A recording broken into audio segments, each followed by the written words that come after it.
교독한 요한계시록 6장 9절부터 17절, 특별히 이제 12절부터 17절까지 말씀 중심에서 7인에 담긴 징조, 9번째 시간으로 그 어린 양의 진노라는 제목으로 하나님 말씀 증거하겠습니다. 제가 지난 그 말씀 전할 때 6번째 징조라고 계속 그렇게 했던 것 같아요. 6번째 인이라고. 지난 시간까지는 5째 인까지 했는데요. 이제 오늘이 6번째 인입니다. 오늘 6번째 인을 떼실 때 12절에 보니까 큰 지진 나고 해가 검어지고 달이 피같이 되고 13절에 하늘의 별들이 떨어졌다, 그렇게 말씀합니다. 여기 4가지, 이것은 이제 우리 마태복음 24장에 우리 예수님께서 말씀하신 말세의 징조의 그 순서와 딱 맞습니다. 지진, 해, 달, 별, 그러니까 천체에 큰 지변이 있을 것을 말씀하는 거거든요. 베드로후서에도 하늘의 축이 말리고, 그래서 그 축을 중심으로 그 축이 불에 타져서 떠나가는 것 같은 그런 상황들.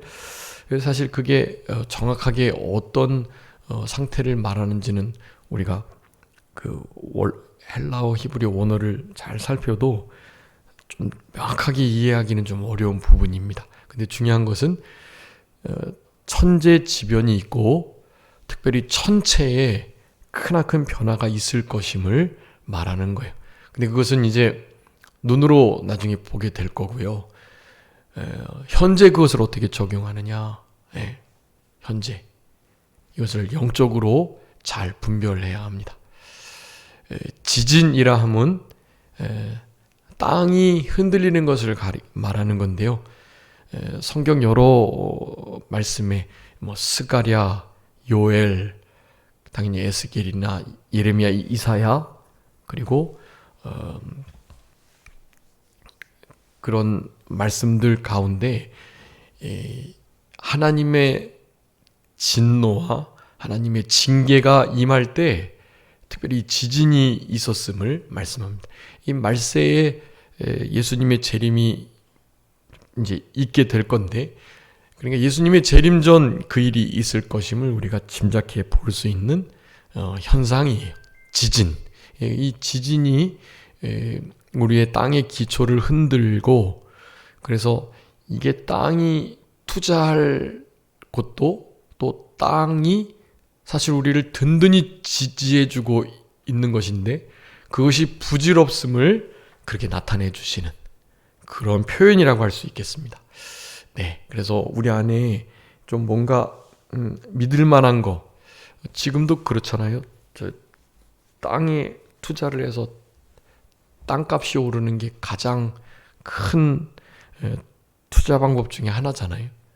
그래서 그 땅 투기하는 것을 국가적으로 견제하고 있고, 자유민주주의이기 때문에 시장 경제에는 자본론으로 본인이 투기성을 가지고 공격적으로 이렇게 자신의 재산을 불린다고 해도 그게 사실 그렇게 큰 불법은 아니에요. 근데 흔히 말하는 사행성 투기, 그런 투기를 하려면 그것은 이제 좀 자유민주주의 체제 안에서도 그거를 제재하고 그 부분을 국가가 통제하는 일은 당연히 필요한 것입니다. 다른 사람들의 이익을 침해한다든가 다른 사람의 인권과 다른 사람의 재물에 손해를 가하게 되는 경우 당연히 그런 이들의 자유를 국가가 힘으로 통제해야만 하는 게 맞죠. 그것은 당연한 일인 것입니다. 근데 이제 세상이 어그러지고 비틀어지고 구부러지다 보니 이제 그런 것이 맞지 않는 시대가 됐습니다. 그런 것을 악하다 하면 안 된다고 말하는 거예요. 사행성 투기도 이제 괜찮다. 다른 사람이 좀 피해를 보더라도 내가 유익을 누리면 자본주의 다 돈으로 돈을 버는 건데 괜찮다라고 말하는 시대가 지금 되어가고 있습니다. 네. 내가 주먹을 휘두를 수 있는 자유는 상대방의 얼굴 앞에까지라는 말이 있어요. 내가 주먹을 마음껏 휘두를 수 있지만 그 주먹은 반드시 다른 사람들의 얼굴, 인체, 몸 앞에서 서야만 되는 거예요. 그렇지 못할 때에는 그 자유에 대한 책임을 져야 되는 것입니다. 다른 사람의 얼굴을 치면 당연히 폭행죄로 구속이 되는 거죠. 네. 이런 상황 속에서 이제 실제로 옳은 것이 옳다고 말하는 것을 제한하는 사회가 점점 돼가고 있습니다.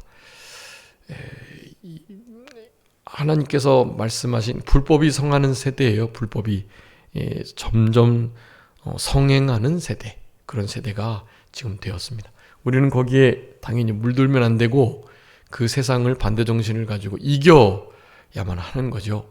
그 승리의 큰 원동력 중에 하나는 바로 예수 그리스도의 평안, 그것이 우리 마음 가운데 있을 때 다른 세상의 가치관과 세상이 살아가고자 하는 방식대로 살아가지 않게 되므로 그 모든 일들을 이겨낼 수 있는 건데요.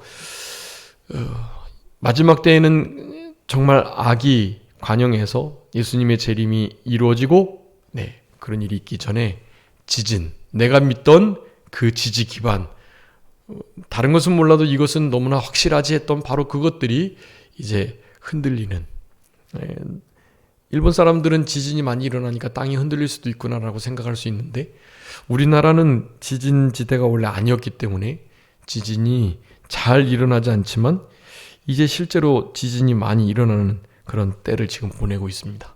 이 땅이 흔들려 보면 안다 그래요. 야, 이 세상에 내가 거쳐야 할 수 있는 안심할 곳이 없구나, 그런 생각을 한다고 합니다. 그런 일이 있기 때문에 일본이 좀 하나님께로 돌아와야 되는데 일본은 그런 지진 속에서도 자신들이 섬기는 그 또 다른 신들이 구해주겠지 하는 생각을 하면서 더욱더 우상숭배가 성행한다고 그래요. 그게 믿는 나라, 믿는 백성과 그렇지 않은 나라, 그리고 하나님께 복받을 나라와 그렇지 않을 나라의 차이인 것 같습니다. 지진을 통해서 하나님께 돌아와야 되는데 더 다른 신들을 찾게 되는 그런 나라들, 그런 나라들이 점점 많아지니까 우리 성경에서도 다니엘이나 계시록 말씀에 분명히 말씀해요. 이렇게 하나님의 진노가 임할 때 그 진노로 인해서 하나님을 가까이 하는 이들이 있고, 반면 그 진노로 인하여 자기가 몸이 해함을 받고 여러 가지 어려운 안 좋은 일이 일어나니까 그걸 가지고 더 이를 부득부득 갈면서 하나님을 도리어 대적하는 그런 사람들이 있다는 것을 말씀하는 거거든요. 우리 안에 이제 곧 우리의 믿었던 바, 우리의 삶의 큰 기반이 흔들릴 만한 일들이 있다. 그런 일들이 있을 때 하나님만을 전적으로 의지할 수 있는, 땅을 벗하고 땅을 디디고 살아가는 우리들이지만 진짜 우리의 본향은 영원한 하늘나라라는 것을 기억하는 계기가, 그런 지진들이 있을 때, 지진의 뉴스를 들을 때, 그리고 앞으로 더욱더 큰 지진이 있을 건데 오늘 본문은 큰 지진이라고 말하죠. 6째 인을 떼시니까 12절에 큰 지진이 났다고 말씀합니다. 여러분, 이런 지진이 있을 때 진짜 의지할 유일한 대상, 우리 여호와 하나님께만 우리의 모든 소망을 두는 그런 우리들 되어야 할 것입니다. 여기 큰 지진이 난다라는 것, 우리 마태복음 24장 7절에 곳곳에 처처에 기근과 지진이 있겠다라고 말씀했어요. 이 지진을 우리 이병규 목사님께서는 폭동이다라고 말했어요. 이판사판, 이제는 모든 기본이 무너진 때가 됐으니, 우리 예전에 LA에서 흑인 폭동들이 있었잖아요. 이제 자기네들은 이제 뭐 그 미국이라는 나라의 치안이나 또 다른 사람의 뭐 생명이나 이런 건 중요한 게 아니에요. 내가 살고 또 내가 이렇게 해서는 도저히 어떻게 해볼 도리가 없으니 폭동을 일으켜가지고 자기네들이 원하는 무언가를 그렇게 소리내고 그것을 자기네 임의의 힘을 사용해서 취하고자 하는 그런 일들이 있으므로 그런 폭동이 일어나는 것입니다. 자연적으로 지진이 일어날 뿐만 아니라 그 지진은 영적으로 볼 때는 폭동들이 일어날 것. 여러분 곳곳에 이제 진짜 실제적으로 폭동들이 많이 일어나게 됩니다. 파업을 하다가 파업에 여러 가지 일들이 관철이 안 되면 폭동을 일으키죠. 네. 우리나라에 삼성이라는 굴지의 기업이 있는데 그 삼성의 노조가 만들어졌고 노조가 만들어지니 파업을 하고 파업을 하니까 이제 뭐 사측에서는 너무나 대우를 잘해주고 있지만 너무나 가당치 않은 조건을 걸고 그렇게 파업을 무기 삼아서 사측을 겁박하고 협박을 하니까요. 그러니까 어떻게 무조건 들어줄 수가 없잖아요. 최대한 양보하고 손해를 보면서 들어주긴 하지만 그렇지 않을 때는 못 들어주겠다. 파업 협상이 결렬이 되는 거죠. 그러면 파업하는 사람들은 무엇을 하느냐? 폭동을 일으키는 거예요, 그때. 네.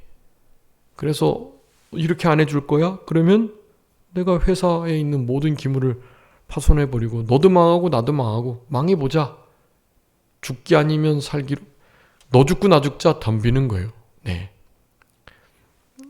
너도 죽고 나도 죽음을 각오하고 덤빌 거니까 그렇게 나오는 거거든요. 폭동의 크나큰 계획들이요. 폭동이 이루어지는 그 일들은 그렇게 계획되고 진행되는 것입니다. 마지막 때는 그런 일들이 이제 세계 처처에서 곳곳에서 이루어지게 될 것입니다. 그리고 이제 뭐 세계 뉴스에 날 만큼 크나큰 지진, 큰 지진, 그냥 일반적인 지진이 아니고요. 큰 지진이 일어나서 실제로 모든 것을 땅이 다 삼키는 그런 역사가 일어나게 될 것입니다.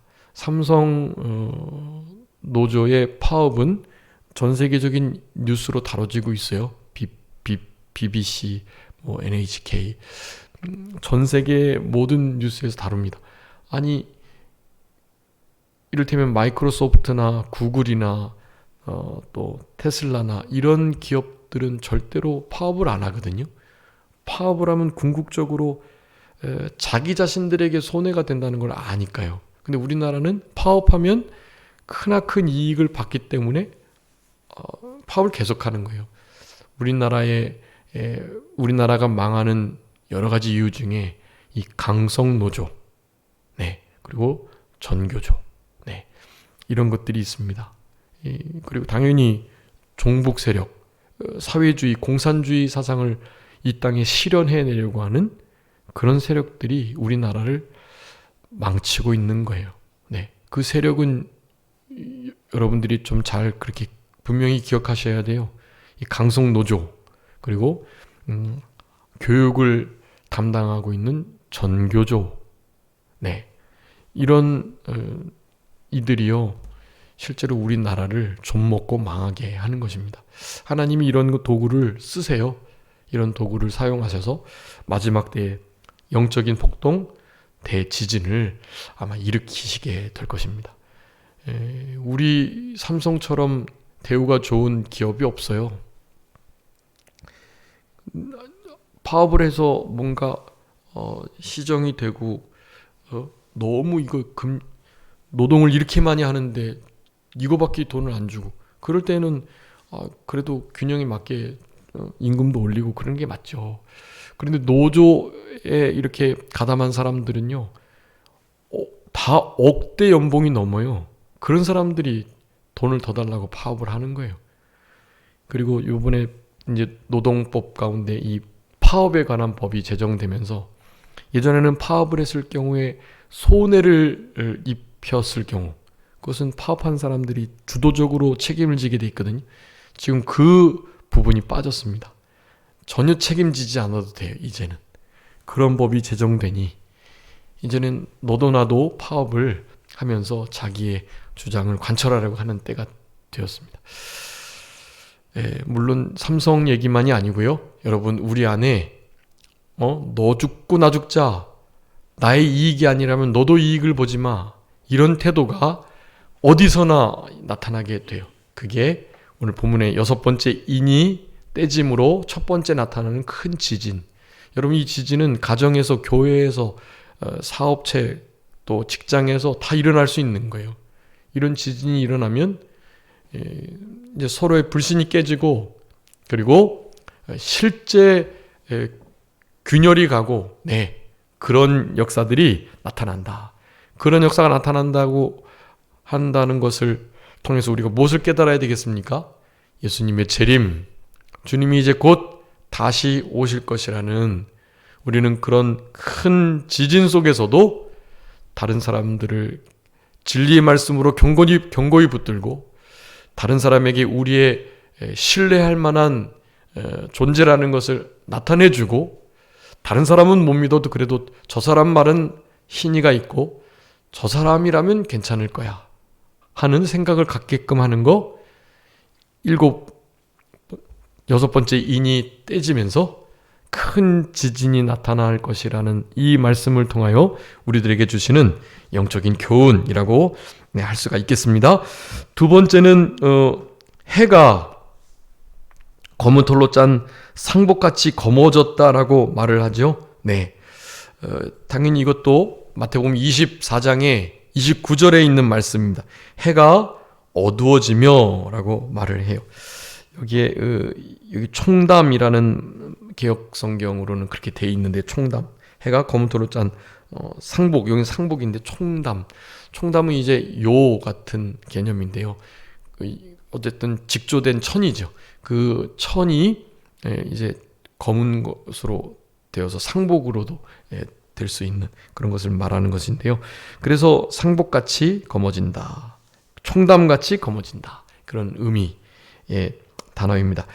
여러분, 해가 검어진다라는 거, 해는 이병규 목사님의 강해서에 의하면 바로 진리를 가리킵니다. 진리, 해는 진리예요.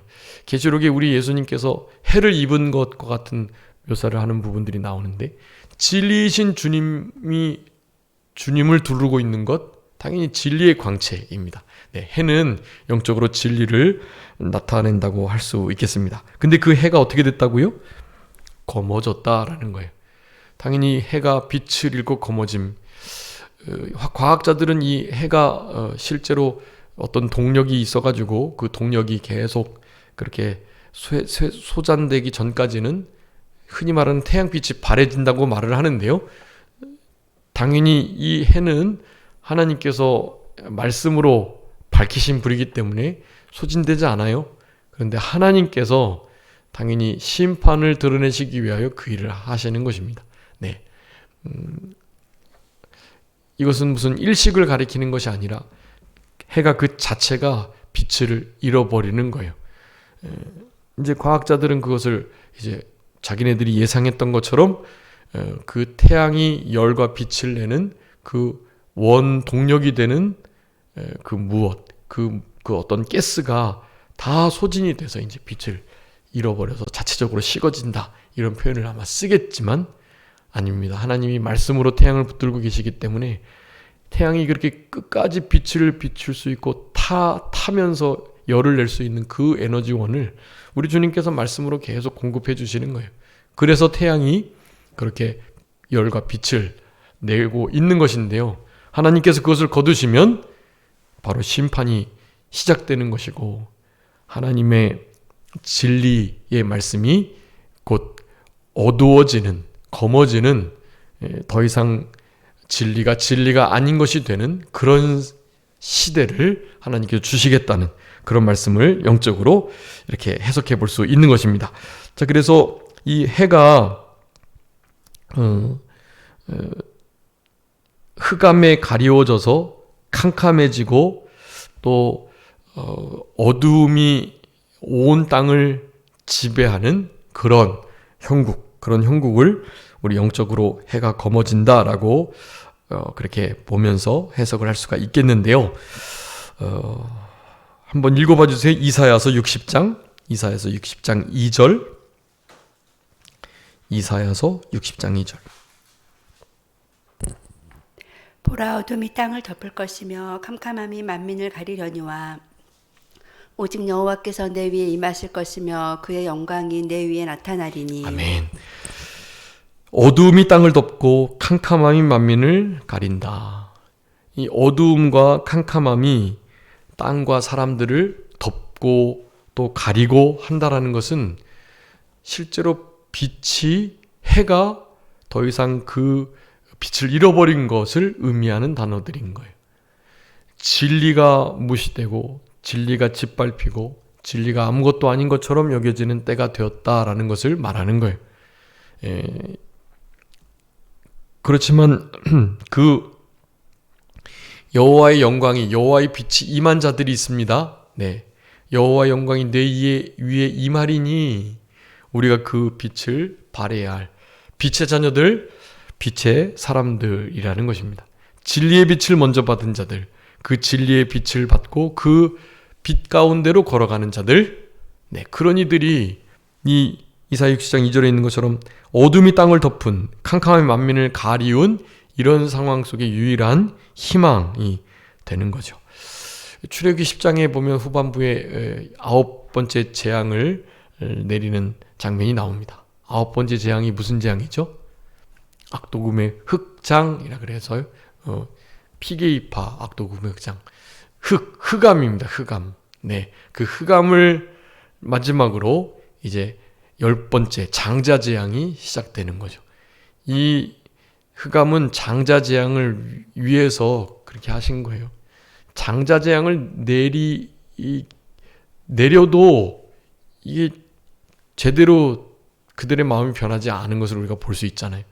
장자 재앙 내리니까 떠나가라고만 해놓고 다시 어떻게든 또 데려오려고 하는, 네, 캄캄함이 그들의 심령 속에 임했기 때문에 그런 거예요. 손을 더듬어서 더듬더듬 길을 찾아도 그렇게 제대로 걸을 수 없을 만큼의 깜깜함, 그런 깜깜함이 저들에게 임했던 거예요.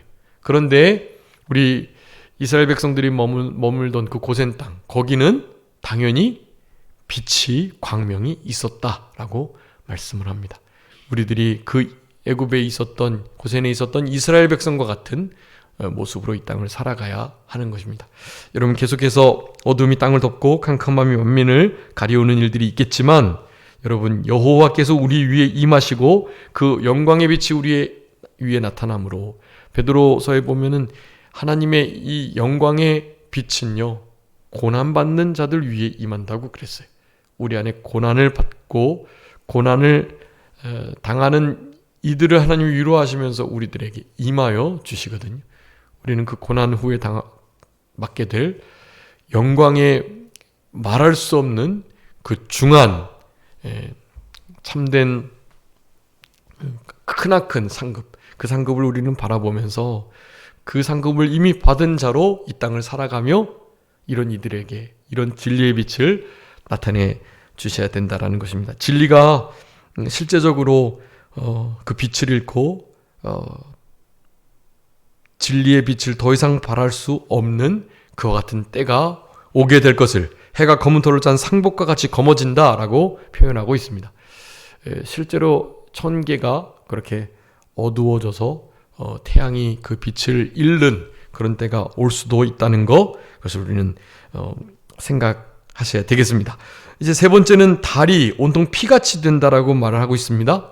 마태복음 29장에서도 그 달에 대해서 달이 빛을 내지 아니하고 라는 말을 해요. 원래 달은 빛을 내는 것이 아닙니다. 빛을 반사하는 거죠. 태양의 빛을 반사해서 달이 이렇게 빛을 내는 건데요. 태양이 어두워지니 당연히 달은 빛을 반사하지 못하기에 달이 빛을 내지 못하는 상태가 되는 것이라고 하겠습니다. 영적으로는 이 달은 무엇을 상징한다고 할까요? 진리의 빛을 반사하는 어디요? 네, 교회예요. 교회. 영적, 우리 이병기 목사님 강의서에 그렇게 돼 있습니다. 진리의 빛을 받아 그 빛을 반사하는 교회. 실제로 교회는 어디입니까? 장소가 아니라 네, 여러분 우리들이 교회지요. 우리들이 진리의 빛을 받고 진리의 빛을 가진 자로 우리가 빛을 발해야 하는데요. 일어나라, 빛을 발하라. 우린 이 명령을 따라야 되는데 그렇지 못한 삶을 살아간다면 우리 이런 6번째 인을 떼시는 이와 같은 징조를 통해서 우리가 그 진리의 빛을 받아서 빛을 반사할 수 있는 참된 교회로 이 땅을 살아갈 수 있도록 결심하는 우리들이 되어야만 하는 것입니다. 달이 빛을 내지 아니하며 달은 온통 피같이 되며 여러분 이 피가 두 가지 의미가 있는데요. 이 피가 이렇게 겉으로 드러나면 그것은 죽음을 의미하는 겁니다. 그런데 우리 안에 도는 피는 당연히 생명이죠. 레위기, 민수기, 신명기 다 우리의 생명이 피에 있다라고 말하면서 율법이 주어지기 전 피를 먹지 말 것을 우리들에게 하나님께서는 요구하고 계세요. 그런데 그 피가 밖으로 나타나게 되면 그 피는 죽음인 것입니다. 그래서 달이 피같이 된다라는 것, 이것은 예수님의 진리의 빛을 받아가지고 세상에 그 빛을 비추어내야 하는데 그럴 수 없다라는 것은 결국 생명력을 잃었다라는 것을 말하는 거예요. 온통 피같이 됐다, 죽었다라는 의미입니다. 생명력을 잃어버린 상태. 우리의 삶 속에 영적으로 생명력을 잃어버린 그런 상태라면 진리의 빛이 진리의 빛을 더 이상 받지 못해서 우리가 진리의 빛을 반사하지 못하는 실제로 죽어 있는 상태라는 것을 우리가 점검할 수 있는 그런 말씀이 되어야만 하는 것입니다. 온통 피같이 되어서 그 역할을 더 이상 감당하지 못하고 있게 됨을 말하는 거예요. 13절에 보니까 하늘의 별들은 무화과 나무가 대풍에 흔들려 설익은 열매가 떨어지는 것 같이 땅에 떨어졌다라고 말씀합니다. 하늘의 별까지 이제 언급을 하고 계시는 건데요. 이 별은 마태복음 24장 29절에 역시 거기에 해, 달, 별을 함께 29절에 기록하는데요. 하늘의 별들이 그 하늘에서 떨어지는 일들이 있을 것. 말세에 우리 예수님께서 예수님의 재림을 나타내시는 징조로 말씀하신 거예요. 별은 또 무엇을 의미할까요? 영적으로는 교역자들을 가리킵니다. 교역자들. 우리 계시록 1장에서 했었죠. 우리가 별이고 그 별을 우리 예수님께서 오른손으로 붙들고 계시고 금초대 사이를 다니신다고 말씀하고 계세요. 별은 우리들 특별히 지혜 있는 성도들을 가리킨다고 하겠습니다. 그러니까 교역자와 지혜 있는 참된 하나님의 백성들을 다 별이라고 말해요. 근데 그 별들이 어떻게 됐다고요? 땅에 떨어졌다. 그렇게 말을 하는 것입니다. 별이 떨어졌다는 사실, 이것은 성도라 일컬어지는 이들이 크게 타락을 하게 될 것을 말하는 거예요. 당연히 해인 진리를 받지 못하고 그 진리를 받지 못하는 교회인이 그 교회가 빛을 반사하지 못하게 되니까 당연히 거기에 별들은 떨어질 수밖에 없는 거죠. 그러니까 해, 달, 별, 이 모든 것들이 실제로 신앙인을 가진 자들과 그렇지 않은 자들이 차이를 갖게 되는 중요한 것들인데, 해가 그 빛을 잃어버리고 달이 그 빛을 더 이상 반사하지 못하고 별들이 떨어지게 되면 그건 너무나 명확한 사인입니다. 예수님이 오신다라는 거예요. 우리는 그와 같은 시대를 지금 살아가고 있고 마지막 때에 하나님의 이런 사인은 그러니까 별과 같은 하나님의 참된 종들이 타락하게 되고 또 지혜 있는 참된 하나님의 사람들이 더 이상 신앙의 모습으로 반응하지 못할 때, 그럴 때 우리는 알아야 하는 거예요. 진짜 말세가 되었구나라는 것을요. 네, 제가 지난 말씀 때에도 예를 들었던 것 같은데, 우리 교단, 우리나라의 큰 교단, 우리 통합측의 총회장이라는 목사가 7개를 범해가지고 지금 큰 사단이 났습니다. 여러분, 하나님의 교회, 우리 일컬어지는 참된 이 교회가요, 지금 종교 중에서 가장 신의가 없는 종교가 되었어요. 기독교가 제일 꼴찌입니다. 네. 첫째는 천주교가 제일 신뢰도가 높고요. 그 다음에 이제 불교나 그런 종교들이, 이슬람 이런 이들이 더 기독교보다 믿을 만한, 그래도 괜찮은, 사회에도 나름 이익을 감당하는 그런 종교라고 봐요. 기독교는 이번 코로나 시대를 빌미로 완전한 미움과 배척을 받는 종교가 되었습니다. 네. 세상 사람들은 신천지나 하나님의 교회나 다 같이 보거든요. 네. 지난번 신천지에서 큰 무리를 코로나 때 일으켰고 말이죠. 네. 그리고 공교롭게도 우리 교단의 큰 교회, 가장 큰 교회 중에 한 교회가 코로나 걸린 사람이 거의 처음 나와가지고, 그래서 교회 문을 닫았죠. 네, 교회 문을 닫았습니다. 그때. 근데 당당하게 교회 문을 닫았다고 신문에 났어요. 뉴스에 났어요. 초동 대처를 잘했다는 거죠. 네, 그 담임 목사님이 인터뷰도 하고 그랬어요. 문 닫는 게 가슴 아팠지만 나라의 어떤 그 질병 관리에 우리가 순종했고, 그래서 초기 대응을 잘해가지고 잘 진압이 됐다, 이런 식으로. 그 참 안타까운 인터뷰가 아닐 수가 없고,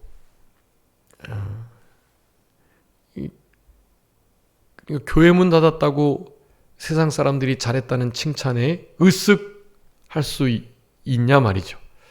그렇게 해서는 안 되는 거거든요. 네. 참 가슴 아픈 일들인데요. 결국에는 별들이 떨어지는 것, 달이 그 빛을 잃어버려서 피같이 되는 것, 이런 일들이 실제적인 교회와 성도들에게 아주 적극적으로 임하게 되는 때, 우리는 지금 말세를 살아가고 있는 것입니다. 여러분, 그와 같은 일들이 있을 때는요, 하나님께 정말로 기도하고 하나님의 뜻을 찾고 우리의 신앙을 양보하면 안 돼요. 우리의 신앙의 본질이 예배에 있는데 그 예배를 드리지 못하고 교회의 문을 닫는 것이 옳다고 여겨지는 것, 그것을 당연하다고 생각하는 것, 그것이 결코 바른 것이 아님을 우리는 알아야만 합니다. 어려운 길을 가는 것과 바르지 않은 길을 가는 것, 어려운 길을 가고 바른 길을 가야죠. 네.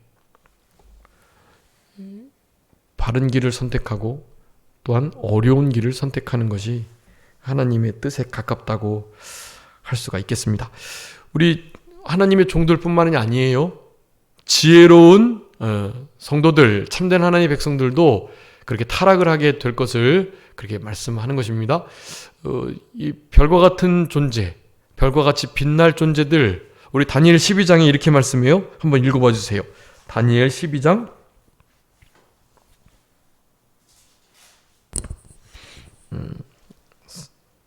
몇 절이죠? 3절 한번 읽어주세요. 지혜 있는 자는 궁창의 빛과 같이 빛날 것이요 많은 사람을 옳은 대로 돌아오게 한 자는 별과 같이 영원토록 빛나리라. 아멘. 지혜 있는 자, 많은 사람을 옳은 대로 돌아오게 한 자, 별과 같다. 궁창의 빛과 같이 빛난다. 특별히 영원토록 그 빛이 계속된다라는 말씀을 해요. 주로 목회자들이, 하나님의 종들이 지혜롭게 인생을 살아갈 수 있겠죠. 그리고 진리의 말씀대로 살아가려고 힘쓰는 성도들도 마찬가지입니다. 그런데 그런 이들이 타락을 하게 된다는 것을 말해요.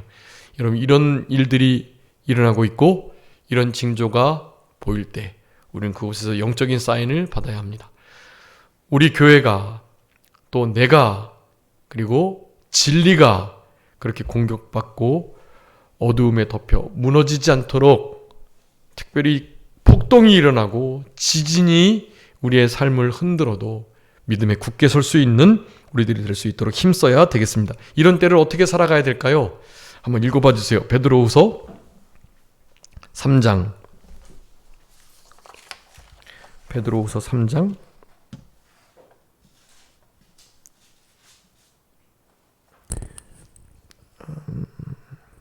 8절부터 한번 읽어주세요. 사랑하는 자들아, 주께는 하루가 천년 같고 천년이 하루 같다는 이 한 가지를 잊지 말라. 주의 약속은 어떤 이들이 더디다고 생각하는 것 같이 더딘 것이 아니라 오직 주께서는 너희를 대하여 오래 참으사 아무도 멸망하지 아니하고 다 회개하게 이르기를 원하시느니라. 그러나 주의 날이 도둑같이 오리니 그 날에는 하늘이 큰 소리로 떠나가고 물질이 뜨거운 불에 풀어지고 땅과 그 중에 있는 모든 일이 드러나리로다. 이 모든 것이 이렇게 풀어지리니 너희가 어떠한 사람이 되어야 마땅하냐. 거룩한 행실과 경건함으로 하나님의 날이 임하기를 바라보고 간절히 사모하라. 그날에 하늘이 불에 타서 풀어지고 물질이 뜨거운 불에 녹아지려니와 우리는 그의 약속대로 의가 있는 곳인 새 하늘과 새 땅을 바라보도다. 14절까지요. 그러므로 사랑하는 자들아, 너희가 이것을 바라보나니 주 앞에서 점도 없고 흠도 없이 평강 가운데서 나타나기를 힘쓰라. 아멘. 평강 가운데 나타나기를 힘쓰라는 거예요. 예수님 안에 있는 그 평강 누리고 예수 그리스도의 그 완벽한 평강, 그것을 누리며 살아가라고, 그 일에 힘쓰라고 말씀해요. 그러면서 그 11절에 말씀하죠. 이 모든 일이 이렇게 풀어지는데 우리가 어떠한 사람이 되어야 마땅하냐, 이렇게 묻고 있습니다. 어떠한 사람이 되어야 마땅하다고요? 이러한 때요? 거룩한 행실, 경건함으로 어떻게 해요? 하나님의 날이 임하기를 바라보고 간절히 사모해라. 그러면서 우리가 추구해야 할 것은 바로 의예요. 이런 일들이 있고 난 다음에 이 땅이 이루어질 나라가 의의 나라, 새 하늘과 새 땅, 거기는 의에 거하는 바, 의의 나라, 의의 땅이라고 말하니까 의를 추구해야 하는 거예요. 하나님과의 바른 관계, 모든 일에 있어서 옳은 것은 옳다, 아닌 것은 아니다 할 수 있는 그 의의 흉배를 붙이고, 우리 지난 시간 요한복음 7장 7절 했죠. 예수님께서 미움을 받으셨던 이유, 예수님을 따르는 우리가 미움을 받는 이유가 뭐라고요? 세상을 악하다 함이라. 세상이 악한 것을 악하다고 해야 되는데 악한 것을 악하다 하지 못하는 시대가 돼버린 그곳에서 악을 악이라고 말하는 것이 미움을 받을 일이라는 거예요. 여러분, 이와 같은 때를 우리가 살아가게 되니 의의 흉배를 붙이고 의롭게 의를 추구하며 살아가는 우리들이 되어야 됩니다. 그러기 위해서는 거룩한 행실과 경건함으로 주의 재림을 바라보고 사모하는 자로 이 땅을 살아가면서 평강 가운데 나타나기를 힘쓰는 우리들이 되어야 가능하다. 네, 우리 한 해가 우리 평강을, 우리 예수 그리스도의 평강을 특별히 환난 가운데에도 누리며 사는, 그 환난을 통과하며 승리적인 평강을 누리도록 하는 것이 우리의 한 해의 표어인데요. 이것은 예수님의 재림의 그 재림을 준비하는 태도까지 맞닿아 있는 아주 중요한 덕목입니다. 평강. 이런 평강 속에, 이 완벽한 평강 속에, 이 예수 그리스도의 바로 그 평강 속에 우리의 삶이 좀 든든해지고, 이런 지진이나 큰 지진이나 해, 달, 별 이것이 떨어지고 어두워지고 피같이 되고 검어지는 이런 일이 있어도, 이런 모든 일들을 통해서 우리 주님께서 주시는 이 모든 어린 양의 진노를 피하고, 그리고 주님이 잘했다 칭찬받을 수 있는 그런 심판대 앞에서의 판결을 받을 수 있는 우리들이 될 수 있도록 그렇게 남은 때를 살아가시는 우리들이 다 되셨으면 좋겠습니다. 자, 기도하겠습니다. 살아계신 우리 아버지 하나님, 감사합니다. 우리들에게 6번째 인을 통해서 귀한 진리의 말씀을 허락해 주신 것을 진심으로 감사합니다. 우리가 마지막 때를 살아가고 있는데 온 땅이 캄캄함에, 온 땅이 온 만민들이 어두움에 그렇게 가리워지고 삼켜지는 이런 역사가 있는 이와 같은 세대 속에서도 우리가 진리의 빛을 드러내며 우리가 속한 교회가 진리의 빛을 반사하여 힘써 사랑의 빛을 나타내며 우리 개개인이 그렇게 타락하여 떨어지지 아니하고 끝까지 많은 사람들을 옳은 대로 이끌어내며 참된 진리의 말씀을 가진 자답게 진리의 사람으로 이 땅을 살아가는 그런 우리들이 다 되게 하여 주셔서 어떠하든지 큰 폭동이 일어나고 큰 지진으로 인하여 우리의 삶의 기반이 흔들리는 것 같은 일들이 어려움이 닥칠 때에도 그 환난 중에 예수 그리스도 안에 있는 평강을 누리며 세상을 이기신 주님과 함께 동행함으로 참된 평강이 우리의 삶 속에 모든 어려움들을 넉넉히 이겨낼 수 있도록 그 평강 가운데 우리 주님 나타나실 때 우리도 드러날 수 있도록 주님께서 은혜와 은총을 더하여 주시기를 간절히 바라옵고 아버지 하나님 우리 산정교회에 속한 모든 성도님들의 삶 가운데 주님이 주시는 이 평강이 있게 하시고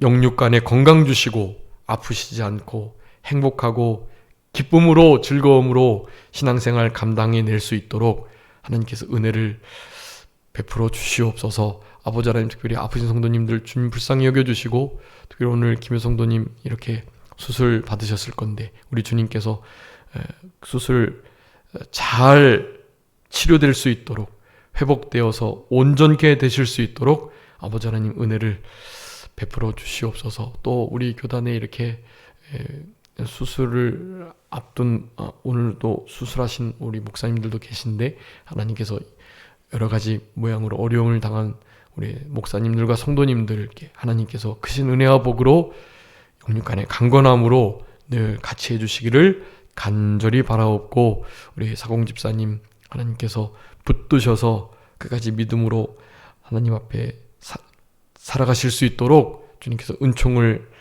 더하여 주시옵소서. 아버지 하나님 한 주간 남은 가운데 우리 주님이 주시는 참된 평강을 누리면서 예수 그리스도의 평강을 전할 수 있는 우리 모두가 되게 해주시기를 간절히 바라옵고 그저 모든 것 주님께 맡기오며 살아계신 예수 그리스도의 이름으로 기도 올리옵나이다. 아멘. 다 같이 찬송